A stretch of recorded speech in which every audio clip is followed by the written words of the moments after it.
Libro, Escatología, Final de los Tiempos. Autor, José Grau. Lección 14. El sistema dispensacional y las 70 semanas de Daniel. Teoría dispensacional sobre las 70 semanas de Daniel. De las notas de la Biblia anotada de Scofield se desprende la siguiente teoría. Se alega lo siguiente. Comienzo de cita. En el tiempo de estas semanas el castigo nacional sobre Israel habrá de terminarse, y esta nación será restablecida en la justicia perdurable. Versículo 24. Fin de cita. B. Se afirma lo siguiente. Comienzo de cita. Es obvio que el versículo 26 se refiere a un periodo indeterminado. La fecha de la crucifixión no se especifica. Solamente se dice que sucederá después de las 62 semanas. La crucifixión es el primer evento mencionado en el versículo 26. El segundo evento es la destrucción de la ciudad, lo que se cumplió en el año 70 después de Cristo. Entonces se usa la expresión hasta el fin, la cual indica un periodo que no es determinado, pero que ha durado ya casi 2000 años. Entre la semana 69, después de la cual se dio muerte al Mesías, y la semana 70, en la cual el cuerno pequeño de Daniel 7 efectuará su carrera espantosa, interviene la presente era de la Iglesia. El versículo 27 trata de los últimos 3 años, y medio de los 7 que forman la semana septuagésima. Cuando llegará a su fin la edad de la Iglesia, y cuando comenzará la semana septuagésima no se revela en ninguna parte de la Escritura. La duración de la semana septuagésima no puede ser sino de 7 años. Fin de cita. C. Se sostiene lo siguiente. Comienzo de cita. El versículo 27 trata de la última semana.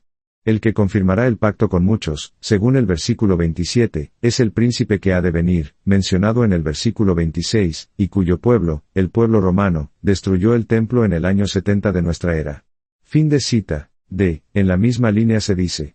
Comienzo de cita. Él es el mismo personaje, es decir, el príncipe romano, presentado como el cuerno pequeño en el capítulo 7. Él hará un pacto con los judíos para restaurar los sacrificios del templo por una semana, 7 años, pero a mediados de esta semana romperá el pacto y cumplirá Daniel 12:11 y otras. Fin de cita. Objeciones que presenta la Biblia a este esquema. Scofield resume el total de los 6 propósitos de Dios expuestos en el versículo 24 como meramente la restauración de la nación, Israel, en justicia perdurable. El día de salvación, los presentes beneficios del Nuevo Testamento y la actual exaltación de Cristo, al parecer, no tendrían relación con los 6 propósitos de Dios revelados en el versículo 24.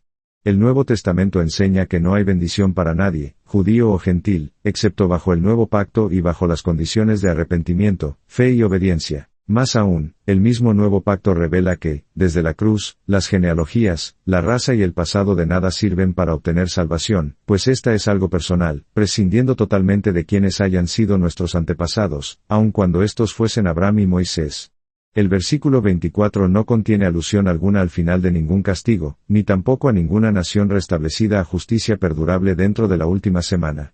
Por cierto, el supuesto pacto con un príncipe impío para restaurar el sistema de sacrificios en el templo, sistema que Dios ha abolido y rechazado, está lejos de ser lo que el versículo 24 llama traer la justicia perdurable. B. No hay ningún periodo indeterminado entre las primeras 7 semanas y las restantes 62, como tampoco lo hay entre la semana 69 y la 70. La misma palabra determinadas, están cortadas determinadas 70 semanas sobre tu pueblo, versículo 24, denota un periodo que es a la vez definido y completo para un propósito dado. La semana 70 no puede ser futura, porque el mismo Scofield admite que fue después de la semana 69 cuando el Mesías fue cortado. La crucifixión acontece después de las 62 semanas, más las 7 previas, total 69, y 40 años después la ciudad fue destruida. De modo que la semana 70, la última, había comenzado ya y los eventos predichos tuvieron lugar. Esta es la conclusión lógica que presta atención al texto sin imponerle ningún sentido forzado. C. Es totalmente injustificado, hermenéutica y exegéticamente, separar al pueblo del príncipe y afirmar que en este siglo el pueblo romano es cosa del pasado, mientras que el príncipe es un desconocido personaje del futuro. Pueblo y príncipe deben ir juntos. La palabra de Dios a Daniel fue simplemente, el pueblo de un príncipe que ha de venir destruirá la ciudad. Se trata de una venida solamente, y en la que vendrán juntos el pueblo y el príncipe. De otra manera, el texto lo habría aclarado. Sostener que median 2000 años entre la venida del pueblo y la venida del príncipe es una interpretación fantástica y demasiado frágil para apoyar ninguna teoría. D. Se supone que hay un príncipe romano por venir. Pero ni un solo versículo de la Biblia lo afirma explícitamente. La hipótesis de que este príncipe, además, hará un pacto con los judíos para restaurar los sacrificios del templo por 7 años tampoco recibe confirmación bíblica. Las dos referencias que se citan, Daniel 12 y otras, no pueden apoyar esta hipótesis, a no ser que esos pasajes sean leídos también a través de otros esquemas previos impuestos al texto. Ninguna parte de la Biblia contiene referencias directas a un supuesto período futuro de 7 años ni a este príncipe. En relación con 2 Tesalonicenses 2:3-4, no hay que olvidar que Pablo suele usar el vocablo templo para indicar la comunidad de los redimidos, la iglesia en el conjunto de sus miembros, con preferencia al edificio. El apóstol emplea la palabra templo 9 veces en el Nuevo Testamento, la primera en Hechos 17:24 para decir que Dios no mora en templos hechos de manos.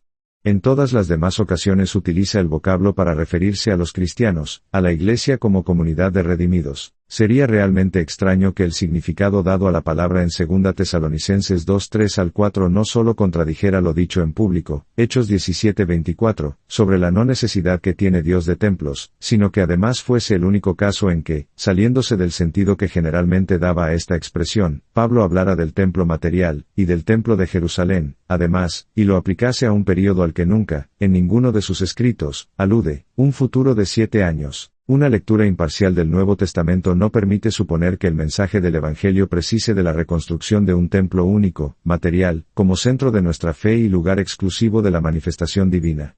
Esto pertenece al Antiguo Testamento. Por otro lado, tampoco podemos creer que los sacrificios del Antiguo Testamento, a base de la sangre de animales rociando los altares judíos, sean algo que pueda deleitar al Señor o satisfacer necesidades humanas. Sobre esto, Hebreos 8:13 es bien explícito. Entre comillas, al decir, nuevo pacto, ha dado por viejo al primero, y lo que se da por viejo y envejece, está próximo a desaparecer. La manera dispensacional de hacerlo desaparecer consiste en hacer que el viejo pacto cese durante un periodo de tiempo, el intervalo de la supuesta edad de la Iglesia, para reaparecer en una futura semana 70 y luego por 1000 años. Todo un milenio en el que Dios tendría que volver a aceptar como fragancia los sacrificios de animales, y la sangre vertida en el altar judío. Un autor pretribulacionista, G. B. Stanton, dentro de la línea más radical dispensacional, escribe. Comienzo de cita. La muerte de Cristo no puso fin al sacrificio de animales, porque estos sacrificios continuaron hasta la destrucción del templo en el año 70 después de Cristo, 40 años después de la crucifixión. Fin de cita. Por favor, señor Stanton, no querrá decir que los sacrificios judíos, realizados por los que dieron muerte a Jesús hasta la destrucción de Jerusalén, fueran cosa aceptable al Señor. Todos los cristianos creemos que los sacrificios judíos terminaron, a los ojos de Dios, con la muerte de Cristo en la cruz. De ahí que el velo del templo fuera partido en dos. Terminaron entonces y para siempre. Al continuar con sus ritos en el templo, después del sacrificio de Cristo, los judíos no hicieron más que perpetuar su incredulidad. El señor Stanton asevera.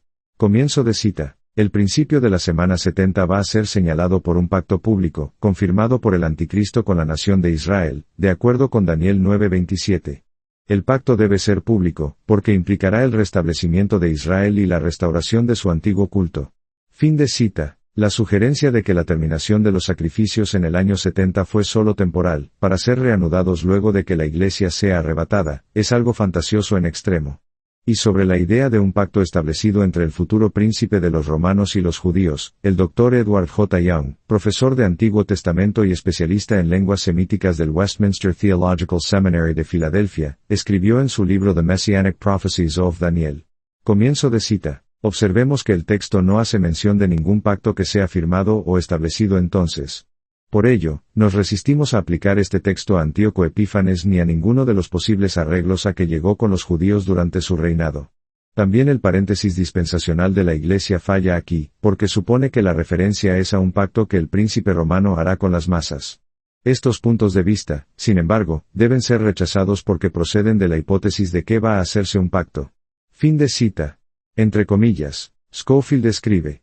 Entre comillas. Él hará un pacto con los judíos para restaurar los sacrificios del templo. La expresión hebrea otra semana confirmará el pacto con muchos, versículo 27, significa que hará prevalecer un pacto ya existente, ya en vigor, no iniciado entonces ni suscrito, sino un pacto ya hecho y que ahora se hará efectivo, sus condiciones se impondrán y se realizarán sin más demora.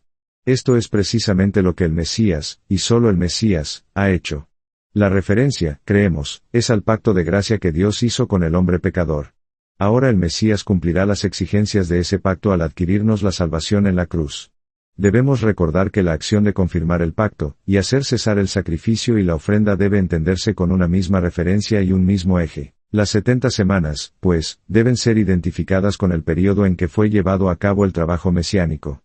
Incluyen el período entero de la humillación de Jesucristo, cuando, en su calidad de Dios hombre, obtuvo para su pueblo salvación eterna. Su obediencia fue el medio por el cual confirmó, hizo efectivas, las condiciones del pacto de gracia.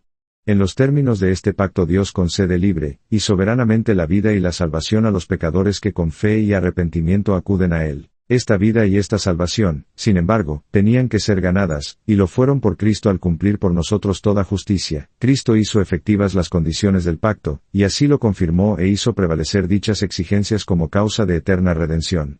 Esta interpretación es la única que se adapta perfectamente bien al texto hebreo. Conclusión. En medio de los detalles de las 70 semanas, el hecho de mayor importancia y trascendencia no es que Israel sea restablecido como nación a la justicia perdurable, sino que la salvación mesiánica haya sido realizada.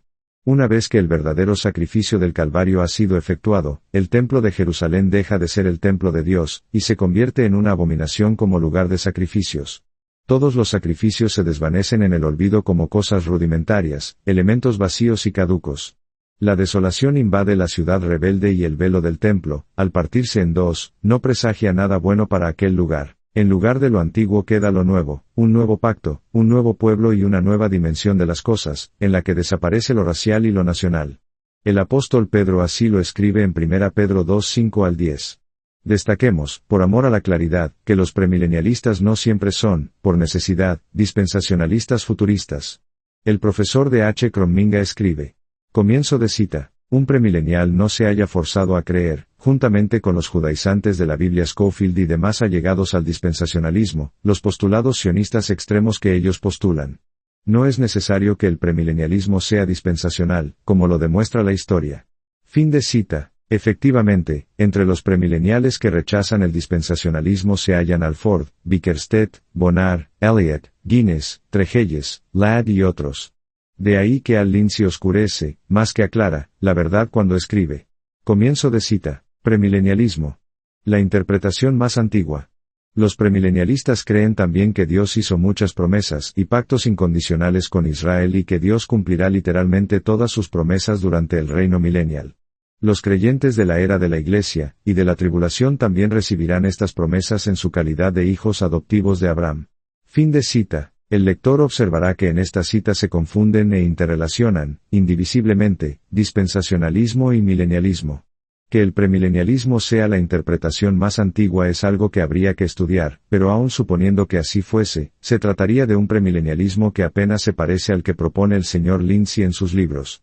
Y lo que es más grave, la antigüedad del premilenialismo se traspasa, implícitamente, al dispensacionalismo, era de la Iglesia, tribulación, etc. Elementos típicamente dispensacionales, pero no necesariamente premileniales, con lo que los lectores sacan la conclusión de que los innovadores somos quienes criticamos el sistema dispensacional, que apenas tiene algo más de un siglo de vida. Lo que también parece olvidar el señor Lindsey, o acaso lo ignora, es que su interpretación futurista del anticristo, incorporada por Scofield y los dispensacionalistas a su sistema, fue un invento de los jesuitas Rivera y Bellarmino para salir al paso de la exégesis de los reformadores y demás discípulos, invento que luego pasó a la Iglesia anglicana, de esta a Darby y, por vía Darby, llegó a la Biblia anotada de Scofield. Llamar a todo este sistema la interpretación más antigua entraña bastante atrevimiento.